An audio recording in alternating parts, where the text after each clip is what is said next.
suis la faucheuse.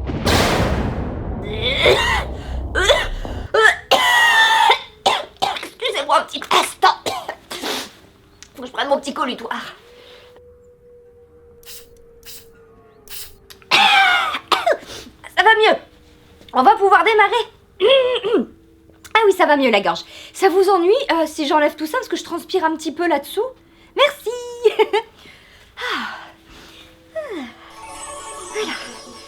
Voilà. Donc bonjour. Alors en effet, on m'appelle la faucheuse, mais également très communément on m'appelle la mort, des fois aussi la fossoyeuse, et aussi parfois la connasse, la sale pute, la mort de merde. Non, parfois c'est pas toujours évident les petits noms qu'on me donne. Les gens sont pas toujours très sympas. Non, c'est vrai que les gens ne m'aiment pas trop, parce que souvent ils sont en colère contre moi, ils me craignent, ils me fuient, ils m'insultent.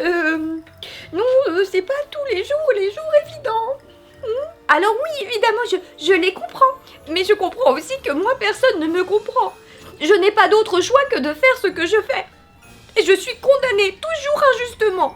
Car oui, chaque matin, je prends mon petit carnet avec ma to-do list, n'est-ce pas ? Qui consiste en effet à cocher les gens à qui je vais retirer la vie. Mais dans la bonne humeur. C'est un petit cadeau du Mexique. Un cyclone en 2013. Mais vous savez, pour moi aussi, c'est la corvée de faire ça. Oh non, je n'aime pas trop bien. D'autant que je ne suis même pas libre de choisir la manière dont j'ôte la vie des gens.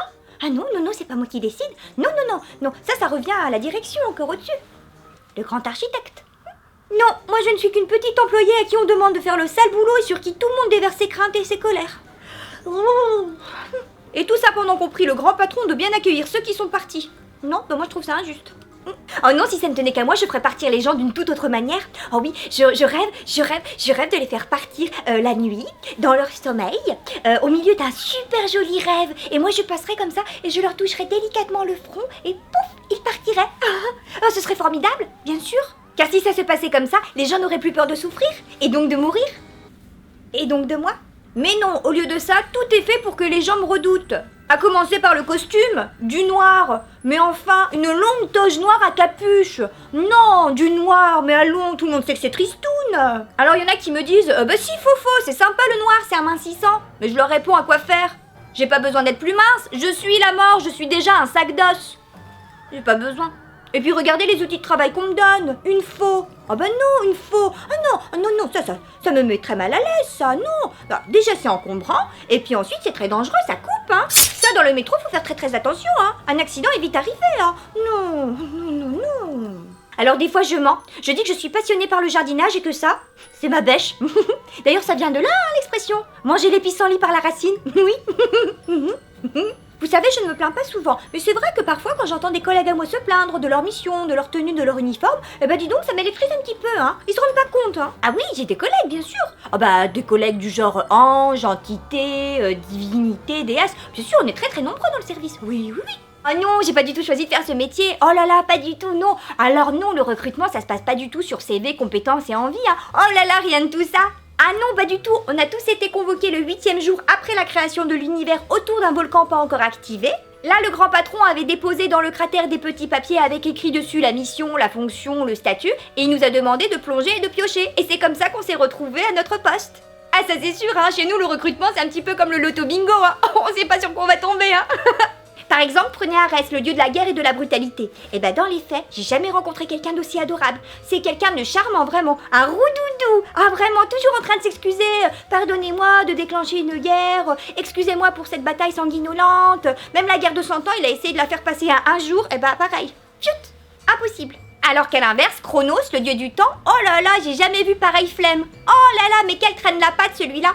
Ah non, Chronos, il s'applique pas du tout dans son travail, hein. C'est pour ça, tous les matins où le réveil ne sonne pas et que les gens se ratent, c'est Chronos, bien sûr. Toutes ces minutes qui semblent durer une éternité quand on s'ennuie, ou inversement, ce temps qui file quand on s'amuse, c'est encore une histoire de Chronos. Il sait pas bien gérer les doses, il s'en fiche et il veut pas progresser. Ce qui fait que sur la Terre, ça donne parfois de gros bugs.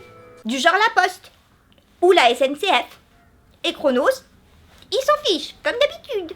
Moi, si j'avais dû choisir, j'aurais adoré prendre la place d'Apollon, le dieu des arts. Oh là là, moi j'aime tout ce qui est artistique, de type poterie, peinture sur soie, scrapbooking. Oh, j'adore. Alors du coup, pour apporter un petit peu de fantaisie à ma vie, eh ben je me débrouille, j'accessoirise un petit peu mes coiffures, je mets des bandanas, ou alors, je mets des gommettes sur ma faux. Là, on a une banane, là, on a Monsieur Chipster, et là, tu peux zoomer si tu veux. J'ai collé le sticker « Fais main avec amour ». Il y a certains qui m'ont dit que c'était de l'ironie ou de l'humour noir. Moi, je vois pas trop pourquoi. Et sous ma toge, j'ai même osé porter un pantalon imprimé léopard. Oui, j'ai vu plein d'influenceuses sur Instagram qui disent que ça va être la grosse tendance de cet hiver. Bon, évidemment, il y a que moi qui le sais ce que je porte, mais on fait bien comme on peut pour égayer son quotidien. Si j'aimerais transmettre un message, oui, j'aimerais transmettre un message, j'aimerais même en transmettre beaucoup plus, mais je crois que ça servirait pas à grand chose, les gens n'écouteraient pas.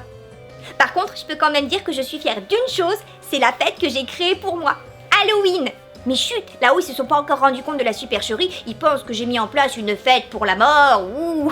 En réalité, qu'est-ce qu'on fait? On se déguise et on mange des bonbons. Ça me ressemble tellement plus. J'aime bien cette fête parce que c'est le seul jour de l'année où on peut être qui on veut, n'importe qui, on choisit. Et vous voyez la petite mamie adorable qui chaque année donne des bonbons aux enfants? Eh ben c'est moi. Chaque année, c'est moi. Je mets mon costume.